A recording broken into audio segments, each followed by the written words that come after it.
Okay, so welcome to another episode of the Brick and Mortar Podcast. We have the co-host of what is now the Nick and Mortar Podcast, and joined by our guest here, Zac Willms. I'm going to be discussing real estate, the GTA, long distance investing, and I think Nick's going to kind of give us a little bit of an introduction here. Awesome. Thanks, Dan, as always. And I love how we kind of try to keep this formal. It's a nice charade, but we're all friends here, and I'm super excited.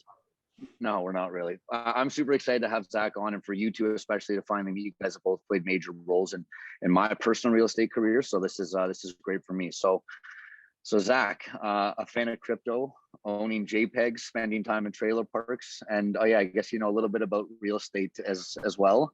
I'm lucky enough to call Zac not only a friend, but also a mentor, who I've called numerous times over the last year to get his expert opinion on all things real estate. So Zac, formal welcome to the podcast from Dan and I. We're super excited to have you on here, and you've already done a few podcasts. You know how they go. So if anyone wants to hear Zac's backstory, go listen to those other podcasts. I kind of want to focus on where you're going, how you're getting there, and most importantly, something that you've kind of taught me, why. So where are you going, Zac? Thanks, guys. Well, first off, thanks for having me. Always love doing these podcasts. Like you said, I'm not going to go too much into the backstory today. Let's focus on the future, because the future is looking very up and up. And ideally, what my plan is for 2022 is, as of January 24th, I'll be taking off for about the better half of a year to about 18 months, traveling the world. But while also working, while also running a business, while also doing investing, right? Like Nick said, I'm into the crypto space, I'm into stocks, I'm into real estate, and kind of have set up the different companies and different businesses to be able to pay myself no matter where I am in the world. And when I first started in real estate, my plan was always to be able to travel while also making money, and ideally be making more money than when I'm spending while I'm traveling. Right. So once I kind of got to the point now where I'm looking at my situation and thinking, I think this is a possibility that I'll actually be able to make just as much money, if not more money, while I travel, and be able to be in the places that I've always wanted to go to, be able to get out of the snow, kind of escape the snow as soon as possible, because I love the warm weather. I love the beach, and really just live in an area that I'm super excited to wake up to every day, have a lot more energy and a lot more enthusiasm to get things done. Yeah, I mean, talk about I don't think that's the Canadian dream. I think that's just the dream for just about everybody. So, I mean, I guess the main question is, let's start to unpack that without diving too much into how have you set yourself up? What are the kind of systems you have in place? And what was it that triggered this? Okay, now I'm good to go. Because I mean, this is my similar goal. I'm sure anyone in any kind of investing space wants that passive income, whether it's dividend stocks or dividends, cryptos, or real estate, through equity and cash flow. What was that benchmark that you got to that you're like, now I'm good to go? Yeah, it's a good question. I think it was a combination of multiple different things. I think it was a combination of the real estate portfolio getting to a point now where it actually can afford property managers, where I could remove myself from being the property manager and having to be the person on call 24/7. I got to a point with the stock options trading that I was doing that there was a good enough amount of passive income coming in there that I felt a little bit more comfortable to take off. And then, of course, crypto over the last 18 months has done fantastic for me. I've learned a lot in this space. I'm definitely by no means an expert, but within 18 months, you can get pretty good with learning the different ins and outs of how to do that type of trading. So I think it was a combination of that, and also just getting a little bit older. I know to some people I might still look young, but in my mind, I'm 27. I'm thinking, you know what, before I turn 30, this is something I've always wanted to do, right? I'm going with my girlfriend. I have no kids, right? I have really nothing holding me back truly in Ontario to be able to stay here. So it was a combination of both those things, just looking at the timing and saying, if I don't do it now, I'm probably never going to do it. So let's go take action and let's make it happen in 2022. Probably. Yeah, I love it. They can't lock you down. Yeah, maybe never better timing to be getting out of Ontario realistically too, right? Like not much happening here now. And to be honest, yeah, if you want to add a third part to it, I think being locked down for the last 2 years in Ontario just kind of make that drive even a little bit harder, because back 2 years ago, I really wanted to make this happen, right? I came back from a big trip to Costa Rica and was like, I just got the travel bug. I was like, the world is so beautiful and there's so much more opportunities out there. And your mind expands when you travel, right? I'm sure we've all felt that. You go away for a week or 2 weeks, you're more creative, you're thinking differently, you're seeing different cultures and the way different operations run. And you're noticing that you could still run a business from being virtual. And over the last 2 years, doing everything through Zoom and phone calls and stuff like that, where you can't actually physically be present, I think even more just gave me that confidence where it's like, I don't have to be here to make everything happen, right? Purchasing properties outside of your own city, having teams run different things and being able to jump on FaceTime to do showings and jump on Zoom calls to do meetings like this. I think the world is becoming a lot more virtual and a lot more open to it, right? Before this, nobody would ever do a FaceTime walkthrough for a showing of real estate or anything like that. Now it's normal to see a real estate agent walk through a property on FaceTime with a client. Like it's natural, right? Yeah, I love that. So, I mean, Dan, you can probably speak to this as well. I know you've been kind of doing a lot more online, but so real estate investing is one thing, but Zach, you are your day job, quote unquote, is a real estate agent. So how the hell are you going to show properties in Hamilton when you're, sipping pina coladas in Costa Rica? What does that look like? Yeah, it's about having a team, right? I think a lot of stuff when it comes to real estate, when it comes to being in different groups of real estate investors, and I do the same with stocks and crypto. It's about being in a group of people that everybody's trying to help and support each other, right? So for me, part of the real estate game, when I'm traveling, is having people locally that can still show properties that I can help support with all the back end information, with bringing the clients to the properties, with the negotiations, right? So a lot of times it'll be newer agents who are getting started that want that type of mentorship, that want the help to be able to go through all these properties, right? Or it's people a little more seasoned too that you can trust on, that just are able to do showings and that kind of stuff for bigger properties and those types of things. It's always about the team, right? It's no different than the real estate investing, having the property managers and people set up locally. It's basically the exact same thing. Just gotta have people you trust. Have you found that your client or like customer satisfaction or the customer service experience has suffered at all as a result of not being there? Because like I think that's probably one of my bigger fears. And I'm sort of dealing with something similar where my parents want to travel a lot more and trying to transition their business to be somewhat more passive or manageable from a distance is something where my mom just offers a much different customer service than I do, right? And so reconciling for those differences, like how's that been? And is there any way that you would recommend that people do that, right?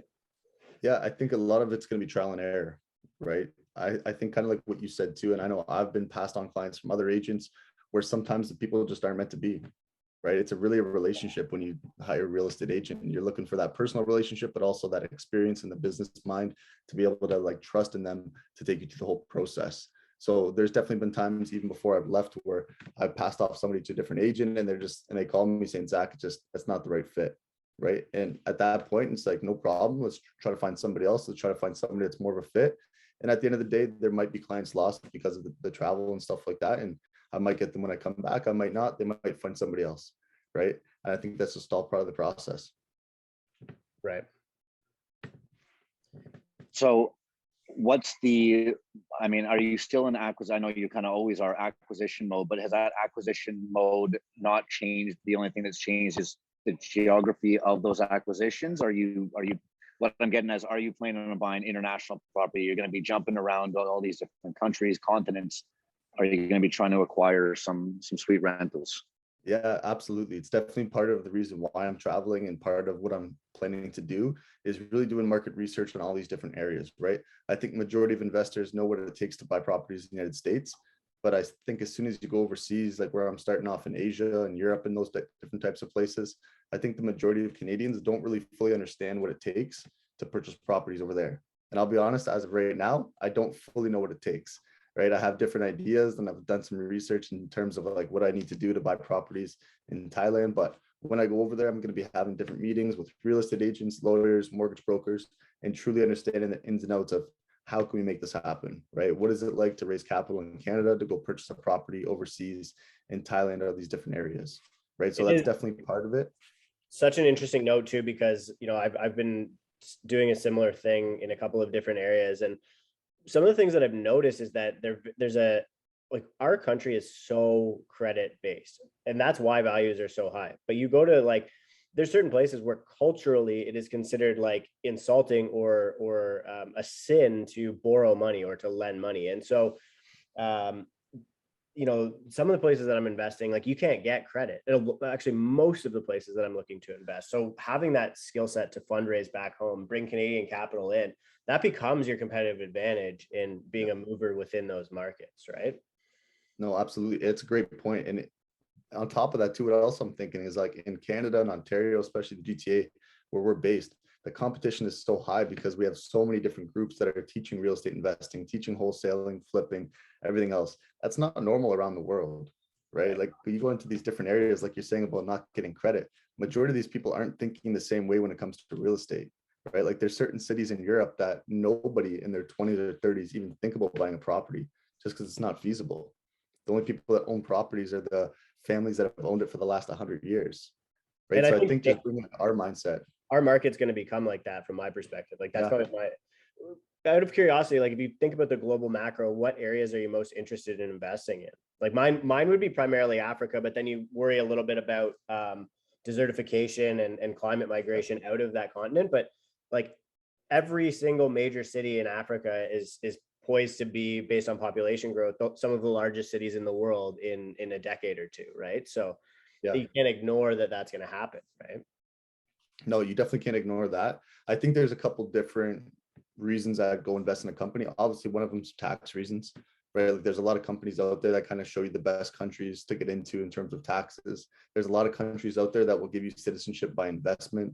So for example, you invest $50,000, $100,000 in a property and they give you actually citizenship for that country, right? I think Africa, in terms of forward thinking, when you bring back into the crypto space, they are by far the most forward thinking people, right? All these different cities now are really adopting crypto. I know Cardano's huge in Africa, right? And they're really starting to take on that financial system to be able to help them grow, right? So I think looking at Africa and places like that are phenomenal because they're just thinking 5, 10, 15 years in the future.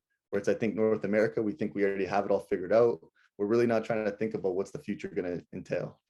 It is interesting. When there was the first crypto boom, like I think I got involved in crypto like 2015 or 2016. Very lucky in that respect. But I remember I was taking meetings, like having discussions with a lot of these guys who were in the Internet of Things space, right? Like I'm not sure if you remember the IOTA project or and that coin, but using philosophies like that to create microtransactions using crypto for like as an example, and a lot of it was real estate based or physical based in the geography within Africa. So like electricity, bus routes as an example could be microtransactions, and I just thought that was really interesting application, like back then especially. But because to me, like I love investing in crypto mostly because it's very easy to see the consumer sentiment and measure that on like social media especially, right? But I think the use cases and the exploration of use cases is way behind where it needs to be honest with you. And that's somebody who's like, I would say I'm pretty early in crypto and heavily exposed to crypto. So anyway, just a thought there, no real question, but just something interesting that I had seen that was a project within Africa and really did open my eyes to the same phenomenon that you're saying, that their exposure to crypto and their willingness to almost skip the line, because a lot of these places don't even have fully established monetary systems yet, and they're almost willing to skip that whole part of their development. And maybe that has implications for real estate where, rather than building a land registry system and a shitty archaic British imperial land registry system like Canada, where we can't even have a beneficial ownership registry built, maybe they skip that and go to a blockchain land registry, right? And maybe that means they have some of the most secure real estate ownership in the world in the future. I don't know, but these are just thoughts, right? No, exactly. And that was honestly my thought as well too, is I feel like the barriers of entry for them are a lot easier than it is here, right? Like you said, they don't really have those old policies in place, so they can kind of skip it and just go right into the new system because they're thinking that this system makes a lot more sense than the way that they're doing it over there in these other countries. So why don't we just go right here instead of having to go all that long way, try to adopt the old system and then go into the new system. Right. Whereas I think for us, it's much harder when we already have a system to be like, let's scrap this and just go start a new system. It becomes an obstruction, right? Like it's a sunk cost bias. You're like, oh shit, we spent trillions of dollars building this existing system. And even though it's shit, we're not going to discard it because it's there and we paid a lot of money for it, even if a better system exists, right? So it is interesting. Exactly. And I think we really are at that forefront of seeing use cases in the crypto space for real life, right? Like I personally think, and I know I've talked to a lot of other real estate investors, that the whole NFT space will likely take over the GPLP structure that people use to raise capital here in Canada right now to buy properties. I think being able to mint NFTs and raise capital through NFTs to be able to go buy property and actually have that specific designation of how much ownership you have in that project, I think that will probably take over the way that we raise capital throughout most of the world, at least, and would make things a lot more seamless. I would agree, as long as it doesn't suffer the same fate that sort of the ICO boom of like 16, 17 did, right? Because those initial coin offerings were the same thing, and you could tokenize a real estate asset, offer it out to the world. And, you know, in the US, especially where a lot of these ICOs were coming out of, they have the Jobs Act, right? Which allows for crowdfunding. In Canada, we don't have that. So there becomes like a little bit of a, you know, like a gray area with whether or not you're actually securitizing the asset and whatever. They don't want to make it easy for people to fundraise to buy real estate in Canada, right? Especially in Canada. So it'd be interesting to see how that whole thing takes shape. But I agree with you. And I think the same thing could happen in land registry, right? That every property could be its own, you know, a tokenized tradable asset, and anything that's happened to it, including rent, right? Tenants within that asset could be registered on the blockchain. I think a lot of it, when you just look big picture, I think a lot of it just makes sense. And I don't know if that's because we're in the younger generation that we look at it like that just makes a lot more sense to me than this old archaic way that they've been doing things for the last 50 years. But when I think about it like that, I'm like, to me, this is just makes sense, right? There's no other better way to put it. No, this should be the future. Yeah, I agree for sure. Yeah, I don't know nearly enough about cryptos or NFTs, and you know, I would defer to both you who have been in the space a longer and have spent more time and are more heavily invested. But what you're saying, even with the base of research that I've done, makes a ton of sense. And I just want to point out a few things from just listening there. So one, the initial conversation of, you know, where to invest internationally. You know, I think especially as Canadians, we think where to invest internationally. Okay, well, boom, Central America, Mexico, you know, maybe Thailand. Traveled there, amazing. You know, that's a hot spot. You know, everyone wants a little place in Italy to go make pasta, but I guess it really depends on what type of asset you're buying and what your strategy is. You know, if you're going to Africa to buy warehousing to put Bitcoin miners in or anything like that, you know, some commercial or industrial space, that is an entirely different concept than it is to, hey, you know, let me Airbnb my Thai villa out. So you know, so I love that. You know, the NFTs as real estate converting into NFTs, that's still a little bit of ways for me to grasp that. I gotta get my expertise up in real estate first, but it's really interesting to hear two guys that are a lot more seasoned in real estate. And I know, Zach, you had mentioned that, you know, when we were talking about podcasts a few weeks ago, and I said, you know, I still love to listen to real estate and mortgage podcasts as much as I can. And you say, yeah, well, you know, you've almost hit the glass ceiling of, okay, you know, I've done it all myself. I've you know, not that everyone's done it all, but you've hit the point where a threshold where, you know, that you need to have other things going on. So you know, investing and spending your time in these other spaces is super interesting. I think that for, you know, again, going back to the real estate side of things, that's what you guys started in. So to see that you guys are both on the same thought process and trajectory with NFTs and cryptos, interesting, and makes me think that I should probably put a little more money into it. I think it's a reflection too that you did the right thing in real estate, right? Like you got real estate for what it truly was. It's passive, right? You're not sitting around managing it. You can travel, you can invest in other shit. You can explore stuff that you're passionate about and that you chase, right? Like, and you can chase what is exciting to you in that moment because your assets are out making money for you. Yeah, exactly. And I think too, back to Nick's point as well, like you do real estate because yes, you like it. Yes, it's passive and everything else. But when you start learning about a different subject, all of a sudden you see that there could be synergy between this new subject and real estate, right? It's almost like the vertical integration that people talk about, right? Where now it's like we're looking at crypto thinking, how is this actually usable in my real estate space that I know obviously a lot better? How can we make these two come together? And I think that's part of my mindset with traveling as well too, is you just get new ideas, different ways of thinking, new companies, right? Like, what's the strategy in Thailand? What are they doing? Is it really Airbnb villas that people are making the most money on? Is it development? Is it multifamily? right? I think in all the different cities in the GTA, you could probably say there's one strategy that is likely going to make you the most money compared to these other different strategies. So I think traveling internationally, just finding out what is that strategy in all these different countries, I think is something I'm most excited to see about. Yeah, I mean, honestly, I love that so much. It just verifies everything that myself, who's fairly young in my real estate investing career, a year and a half in, which dwarfs what you guys have both been doing, which I'm sure is pushing a decade. So it really just goes, it's a proof of concept. You know what I mean? Like you're now able to spend the money to invest in crypto and NFTs and all this stuff. I don't have that luxury yet because I'm still so focused on learning everything I can about real estate. But once you've hit that level of expertise, it really just becomes that foundational aspect.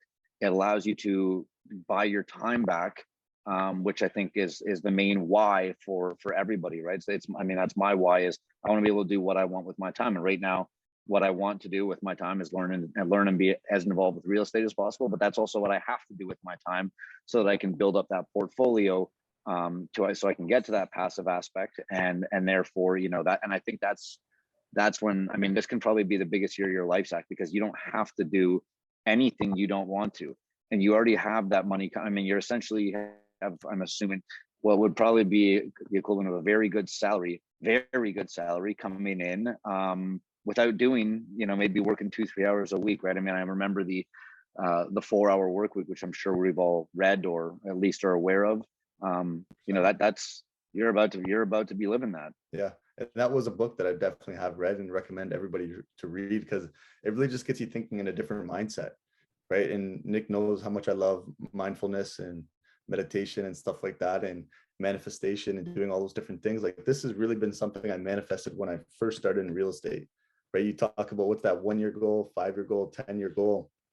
And I wrote down, like, I want to be able to travel the world and make more money than what I'm spending, right? Be able to see the world and not see your savings account just go down, see your savings account actually keep growing and keep learning and doing different things. And I think jumping into crypto and stocks is just another way to continually learn, right? Like you're talking about continually learning in real estate. You're going to find sooner or later you want to learn something else, right? You want to expand your mind into different areas and stuff like that. And then you'll see that they actually they all help each other out, because then you start learning the whole global financial market. You start learning different things and different ways to look at real estate. And to be honest, it all just complements each other. The more learning you do, the better. You can't ever stop learning. Yeah, I would agree. On the note of passiveness and passive income, especially, have you found that you've been able to apply the same principles that you've had in real estate investment to crypto, not purchasing crypto? Because I think like this, like maybe 6 to 7 months ago, like right before crypto started really going up, that was like one of the first times I actually bought crypto. I'd been mining for years, and then I just started getting more into it to actually start purchasing income generating, let's call it assets, in the metaverse space. And this isn't something that I have a huge interest in, to be honest with you. Like it was like kind of just like fun money that I was like, let's get some exposure. But it turns out like, and a lot of this could be because of the boom that's happening associated with the metaverse. And I do think we're due to probably see a pretty solid correction in that space, and in every space really. But wearable tech in Decentraland as an example, right? Like the ROI is like 2 months, right? So if I put up, I think it was like 1 Ether when it was originally doing one of those for like poker players as an example. You can actually delegate it out, and then they pay you a portion of it. And when you get that back, it's like, or you can have it back within 2 months, and then everything's just profit there, right? So have you figured out passive income generation strategies in the crypto space, be it mining, be it, things in the metaverse space, et cetera? Yeah. Anything that you'd want to share, some insight there that's, again, like kind of just running with what you said, taking lessons that you've learned in real estate and applying them to other industries, right? No, 100%. It's a great point. I would say probably my favorite passive income activity that I do in the crypto space is basically node creation, right? Okay. So it's very similar to mining, except without the equipment, right? I would say probably 3-4 months ago, I was like, that's it. I'm going to buy some mining equipment. I'm going to make this happen. And it can be at home while I'm traveling. The more research I did, the more I realized that you can't really just leave it, right? There is something's going to go wrong. You're going to have to fix something, and you're still always going to have that physical equipment, right? Well, I'm like, well, that's not 100% passive. Like I want something, like 100% passive. So I did more research, found that you can actually create nodes by putting up, let's say, a couple ETH, or for instance, the one I love is Strong Block. You buy 10 Strong Block, you create a node, and then they pay you passively every single day on the nodes that you create. Where to me, I'm like, I can do that from my laptop. That's 100% passive.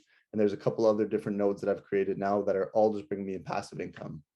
Staking obviously is another one. Super easy if you want to hold Bitcoin, Ethereum, or some of the big names long term. You stake it and make anywhere from, I'm making 5 to upwards of like 12% annually. Right, just 12 on staking. Celsius.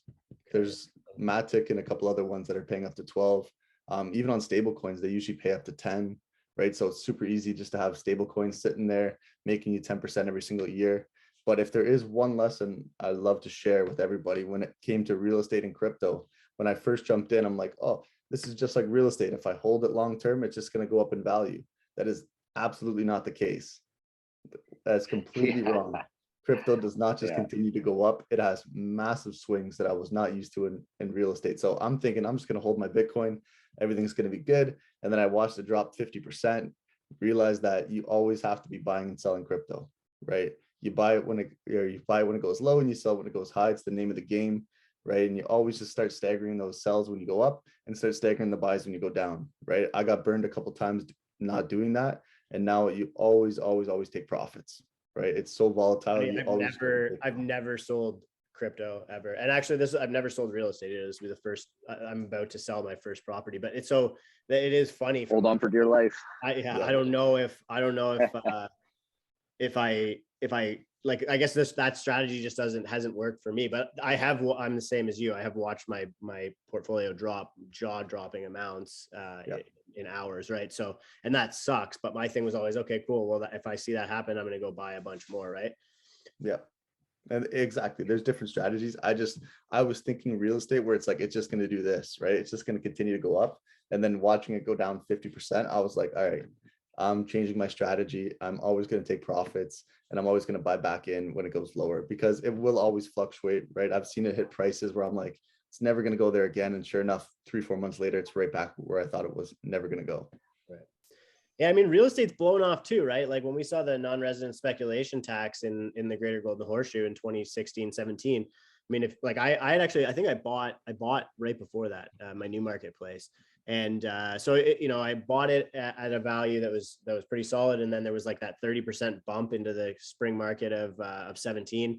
And, I would have made like a good profit on paper equity. And then it all blew off by, August of that year. Right. So you can see that. And I think you're going to continue to see a little bit of turbulence in the Canadian real estate market just because it's like a low volume stock, right? You get a penny stock with low volume trades, like you're going to see some huge anomalies, and you've been seeing it in the GTA lately, right? Like you're seeing semi-detached houses in Newmarket sell for $1.5 million, right?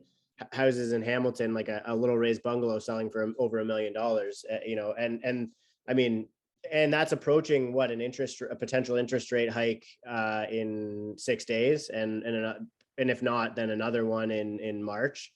And a federal administration that's constantly talking about how they're going to solve this problem, not doing anything about it. But so I think there is some turbulence in real estate. My strategy always for mitigating that and not having to live with the fear of it is, how can I wash that or make it, what incentive can I create for myself to weather that storm? And that to me is the passive income, right? If it's paying me, if it's got a yield, I don't really care where the value's at. I'll care where the value's at, or my kids can care where the value's at when they inherit it, right? Yeah. No, it's a good point. Like I've actually been somebody that's sold off a little bit of real estate over the last 2 years. When I've seen these prices go up, I'm just like, you know what? Let's cash out, take it, and put it into a different investment that maybe is a little more passive, right? So, for instance, a lot of the stuff I owned were the smaller multifamilies that were really at that point after you refinance them, where the cash flow wasn't that big. That if I did hire a property manager, the yield wasn't there. Right. The rent couldn't jump up anymore. These tenants weren't leaving. They're good tenants. The place was renovated, but you own something for 3-4 years. And after a while, it's like, is it really making me that same yield that it once was when I first purchased it? And if that liquidity has value for you, right? Like I think that one of the most valuable things for beginning investors is having a big liquidity event like that, right? Where you can have 100, 200, sitting around.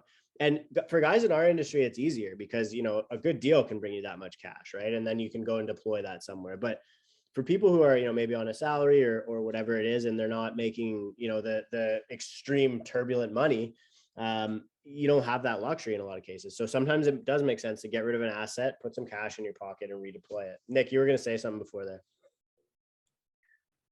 No, I'm just following along. I mean, I was just going to bring up the, you know, you're right. If after one good refi, you know, you take that, you're right, you take that 100 grand, but then of course, you know, your cash flow goes from 250 a month to $100 a month. You bring on a property manager, doesn't make sense anymore. I just couldn't agree more. But I guess my question would be, you know, what asset to deploy that in next? Because I'm kind of, I mean, again, you guys are both ahead of me in that sense, where I'm actually looking to do my first big refi this year. And I mean, just a quick number, we can go over the numbers quickly. Purchase for 294, call all in for 400 after renovations. I've been doing market research on the houses sold and you know what we can potentially be getting for rent. I'm hoping this thing appraises for 550, right? I've been, you know, paying myself enough to live above the poverty line for the last year and a half as I've been pouring all my money into these assets that do cash flow. But you know, I'm expecting a bigger payday this year, and that's kind of my next move is, you know, if I'm sitting on $75,000-$100,000 in liquid cash, how do I deploy that again? You know, is it obviously does a little bit go into crypto, does a little bit go into dividend stocks? How much do I need? You know, do I just stick with real estate at this point, considering I only have you know, 3 duplexes? And this is the dynamic I love about this podcast is, you know, I'm not as experienced, so I've got the luxury of having 2 very experienced guys who have probably been through this numerous times. So what would your advice be to someone like me and other people that are listening that are probably more likely in my position than they are in your position? Yeah, Nick, you know my answer already. You got to start with the why, right? What's your why? What's that end goal? Like, what are you looking for, right? So just my example for my story was that I know I wanted to travel. I'm like, I need to put this into something that's going to be a lot more passive and that has enough cash flow that I can actually hire the property managers to be able to take over that asset and allow me to do the things that I want to do at the same time, right? Don't get me wrong, guys. I love real estate. I look at real estate every single day of my life, not because I have to, because I love to, right? But is managing real estate part of what I love? Absolutely not, right? And there's always going to be part of the business that you do that you're not going to like. Do I like doing taxes? Definitely not, right? Certain things you like doing, certain things you don't like doing. So for me, I just looked at what was that asset that I could purchase that had enough cash that I could actually hire the property manager or that I actually truly want to own, right? And it works different for everybody. So have you noticed, is that kind of becoming one more specific? Like, are you looking for certain cap rates? Are you looking at certain square footages, or are you trending into the commercial space or self-storage? I know, you know, you and I know some of the people you work with, I know you guys are into real value add projects. What's your portfolio looking like now that you're leaving the country for a year or more, right? Because you've got to be, again, moving away from those duplexes that tenants are calling or whatever, right? Yeah. So how's that scalability look like? I would definitely say the value add, at least in the GTA, I'm based in Hamilton, has definitely been the best way to create cash flow. It's very tough to find cash flow on the market, but it's very easy to create it and end up getting a good enough cash flow that you can actually hire property managers and things like that. When you get into the bigger commercial deals as well too, there tends to be a little more cash flow. There's also a lot more cash you need to get into those deals. So I think that goes back to Dan's point where sometimes when you have these little duplexes, it is good to sell them, get that liquidity to actually go purchase something bigger where it can actually handle property managers and handle things happening, handle a tenant leaving without you going into the negative cash flow situation to be able to support you in that sense, right? But it really just depends on what everyone's looking for. I know you can go into tertiary markets, buy duplexes and be able to cash flow very easily. I also love the net worth side of things in real estate. So I like to own assets in bigger cities that have a higher actual value on the front end and on the back end when you go to refi, just because I want that overall net worth. I think when you just look at the numbers, if the market just does 5% and you want a property at $1 million compared to $250,000, you look a lot better at the $1 million point. Yeah, agreed. And I mean, I think that's the conversation we've had numerous times, Zach, as you've kind of coached me through some of my earlier stuff is, you know, when renovating one room is essentially the same thing as renovating 5 rooms, right? It's just instead of 1 sink, you get 5. So it's just economies of scale. Yeah. I don't cash flow. Sorry, Nick, but because so for me, it's like I'm kind of the same thing. It's how can I get equity, right? And so I like tertiary markets because they get me equity quicker, right? If I'm taking all of that and leaving it in, because I'm not relying on anything in my portfolio to make me money. Like probably won't take money out of a real estate asset ever, honestly. Like that's for my kids, right? So let them pay for themselves. Even when they're done paying for themselves, lever them back up and let them continue to pay for themselves and just keep expanding, right? That's what real estate does for me, right? But if it is income you want, then yeah, like the cash flow differential is what's going to give you that. Yeah, it really all just goes back to that strategy, and again, Zach, right? That mindset and the why.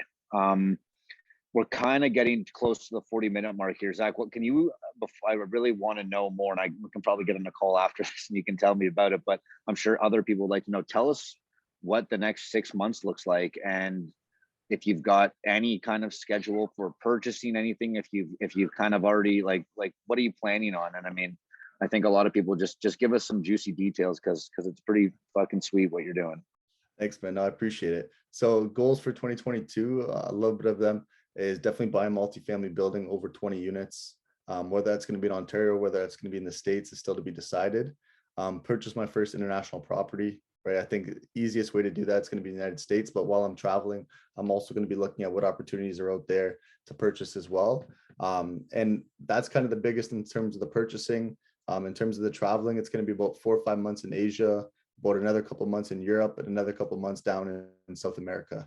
Keeping it very open in terms of what's happening in the world. Obviously, things are changing every single minute. So really just going to countries that are making things as easy as possible to get into, right? While also running the business, while also being able to keep everything going back home. Yeah, I love that. The true, just, be able to run an empire from a laptop. I mean, that's the dream. So I guess like you're kind of just waiting to see where you can build that team of, a financier, a lawyer, a realtor, potentially a contractor, just that kind of standard core team that everyone looks for in every market. But, there'll be there could be language barriers, it could be communication barriers, it could be financial barriers, as we said. I mean, I know, for instance, that a lot of places in Central America, there is no like central bank. There are no, I mean, you do really just need cash to be able to purchase something. I know that some of the guys that are investing in Belize right now. I know some people are investing in Turks, and yeah, it's the barrier to entry is way higher in the sense that you might be only purchasing the most beautiful waterfront property that could be $350,000, $400,000, but you need $350,000 or $400,000 essentially to be able to get that. So whereas you can lever the shit out of $1 million property here and use money that you don't have that is causing concern across all levels of the economy. So it's just interesting. So I'm very curious to see where you end up purchasing that international one. I hope it's not the States, because that'd be too easy for you. So I'm going to challenge you to do it somewhere else. Yeah. Also do it somewhere that with an extra bedroom. So Dan and I can come visit, maybe get some bunk beds. Absolutely. Where are you looking in the States? Where? Yeah. It's going to be in the South. It's likely going to be Florida, Texas, Arizona. Nice. I feel like where a lot of people are looking. So I know there's going to be good competition out there, but there's a reason, right? The economies are stable. The tax laws are great. The rental laws are fantastic. Like there's a reason why you hear so many investors talking about looking down there. But I think to Nick's point too, when you look international, it's like, what's the path of least resistance, right? You're not going to try to go in somewhere where all of a sudden I have to get residency to even own the land. You know what I mean? Like there's going to be different things that you're going to have to fight through to be able to own property in these different countries. So part of it's obviously going to be where's the biggest investment opportunity, right? Where it looks like it has the most growth, but also where's going to make it a little bit easier for me to actually get into that first one, right? Whether that is down in Belize or Costa Rica or somewhere like that. You'll be amazed that because there is higher barriers to entry, the cash on cash returns and some of the cash flow you can make on quick analysis that I've done in different places. Costa Rica is probably the one I've analyzed the most, are completely different than what we see here. Like we're talking over 15% cash on cash returns for properties that are $150,000, $200,000, like not hard. Absolutely crazy. And I guess there's other perks to owning Costa Rica, such as, being able to go to Costa Rica. Right. So exactly. Dan, do you have anything else? If we want to keep it to kind of the 45-minute mark, we're in our last couple of minutes here. That was an awesome conversation. I was really happy and very insightful. Is there anything that you want to add, Zach, before we wrap up? Like anything you want to say to our viewers? I would say most of the people listening to the podcast are young people like all of us who are looking to invest, who currently invest or whatever. So if there's any sort of like, summative advice that you can offer to those individuals before we wrap up. Absolutely. I would just say, get really clear on your why and figure out what your dream life is, right? Like my dream life was being able to travel the world while still working, right? Figure out what that dream life is. And like a good friend of mine always says, work backwards, right? What's it going to take to make that happen? And start really understanding how can we make this happen, figure out timelines and things like that, and just get super clear on it, write it down every single day, manifest it, think about it 24/7. And honestly, one of the biggest things for me has been meditation. I meditate every single day, and it's helped me deal with stress. It's helped me figure out where I want to go in life. And it's really just helped my mind expand to places I never thought it could. So that'd be my biggest piece of advice. Yeah, I agree, man. I think that's part of that manifestation, right? I don't talk too much about that stuff, but I've been a daily meditator for like over a decade now. And it's massively improved my life. So I would definitely make that recommendation as well. And when you talk about someone finding their why, you're talking about the Simon Sinek, I guess, like the books, Find Your Why, and whatever it is, Know Your Why. Exactly. Cool. And I think a synonym to that is just, what's your dream life? Yeah. Right. Your why could just be the exact same thing as saying, like, what does your dream life look like? Like, what do you want to do every day from the moment you wake up to the moment you go to bed? Like, understand what you want to put in your day to be living and to be excited to wake up every single day and go out there and crush it. And to me, having the sun shining and a beach close by is my dream life, right? I see the snow. Don't get me wrong. It looks nice from inside, but when I'm out there, it's not my dream life. That is not what I want to see every single day. Right. Okay. I feel like a lot of Canadians probably agree with that right now. Yeah, especially we're in the midst of the biggest snowstorm in 15 years, everybody, for when this comes out. That's why we're probably all feeling that a little more than usual. Yeah, exactly.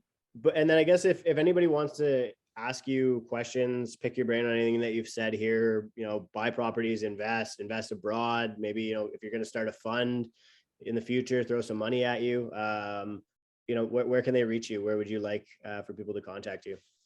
I'd say easiest. Yeah, and sorry, Zach. Yeah. Let me just jump in right before that to give you even a bit more of a little plug. So Zach's actually kind of the reason I even know you is because Zach held I believe it was just to give back because you've had so much great mentorship in your life, but I was accepted as a mentee in a small group that Zach and one of his business partners essentially put together, and we've been on a Zoom call every Monday night for probably almost the better part of a year now, going on a year. It's had a major impact in my life. So I know that I think you're kind of starting to enter the coaching space. If not, you should consider it. And I mean, not one of these, a guru that owns 2 properties and, starts charging $1,500 for a course. Zach is the real deal. What'd you just call I could me? not say, I could not say more nice things about him. So if that's something as well, Zach, don't be humble here. Let's let people know where they can find you, and again, the value that you can bring to people that are starting out or even just trying to get to that next level, because I feel like you've been there. No, absolutely. I appreciate it, Nick. That was honestly one of the best things I feel like I did in 2021 was really that give back model. I've had so many fantastic mentors throughout my life that have really helped me get to where I am today. So I know my business partner and I, that was one of our biggest things in 2021. We're like, how do we give back to the community, right? How do we do something different? And that was one of them. So I was super happy to do that. But yeah, if anybody wants mentorship, coaching, just to talk about crypto, real estate, stocks, I'm an open book when it comes to that stuff. I'd say probably the easiest, best way to reach me is through Instagram. It's just my name, Zac Willms, right? So at Zac Willms. I don't know if you guys can put that in the show notes. I know my last name's a little bit tricky. Sometimes people mix it up, but I got a tricky one to pronounce, so I get sworn at on a daily basis. Yeah, I could see that. Whatever, Focher. Yeah. All right. Yeah. Zac, thanks so much for your time, man. Really appreciate it. Absolutely, guys. My pleasure being on here. Thanks for having me. Take care. Thanks, Zach. Talk soon. See ya.